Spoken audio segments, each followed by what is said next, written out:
You know, it's the great Professor Black Truth who first opened my eyes to anti-Black racism in the U.S. And I can tell you that living here in Mexico, it's not much better. The cops are as incompetent and as racist as American cops, if you can believe that.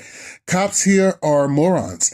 And instead of taking care of the cartels, they rather harass the local people. The locals here can't stand the police. And these are Mexicans.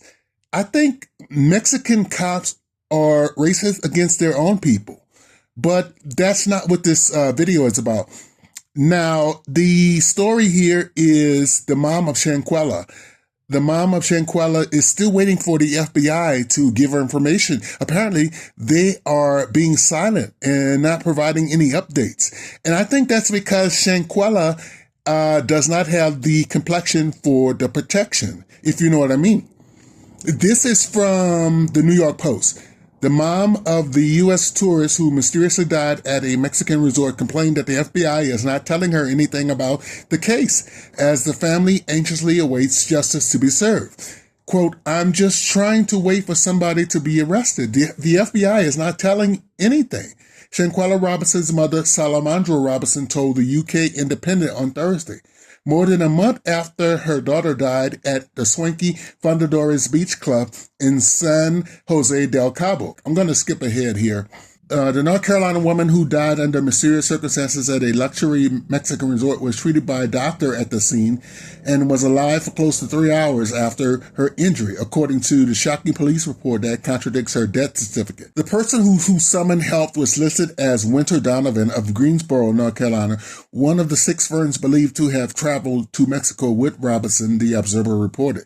The doctor said Robinson, who she was told had, quote, drunk a lot of alcohol, had stable vital signs but was dehydrated and unable to talk, the paper reported. Gutierrez told the group she wanted to transfer Robinson to a hospital, but the friends insisted that she treat her at the villa, where the doc tried to administer an IV without success. Now, why in the world would any decent friend insist that you not go to the hospital where you have all of the necessary resources to save a person's life?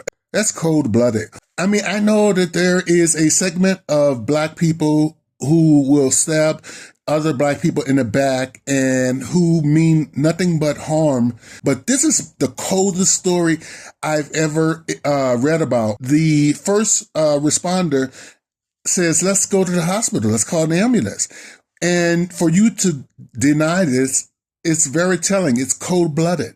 Okay, the article goes on to say, after about an hour, Robinson suffered a brief seizure, states the police report cited by the paper. At about 4:20 p.m., the patient's friend named Winter Donovan called 911 to request an ambulance. The document, now he wants to call an ambulance. Quote, in the meantime, the patient presented with difficulty breathing and a lowered pulse, and they gave her rescue breaths. Gutierrez and one of the friends started CPR at 4:49 p.m., but her heart soon stopped beating, the Observer said. At 5:25 p.m., police reportedly arrived. Paramedics, quote, administered a total of 14 rounds of CPR, 5 doses of adrenaline, and 6 discharges, automatic external defibrillator shocks, without success. Damn. They tried their best, man. The doctor pronounced Robinson dead at 5:57 p.m. Now think about that. These friends all flew back home knowing that her friend was pronounced dead and that they played a role in it. Yet they told this girl's mother that she died of alcohol poisoning. And the Mexican authorities, as I said at the beginning, are incompetent. And they are in no rush to solve the murder of a Black American. They can care less. I'm going to stay on top of this story, folks. If you haven't already, please subscribe, like, and share on social media, and I will get back to you later.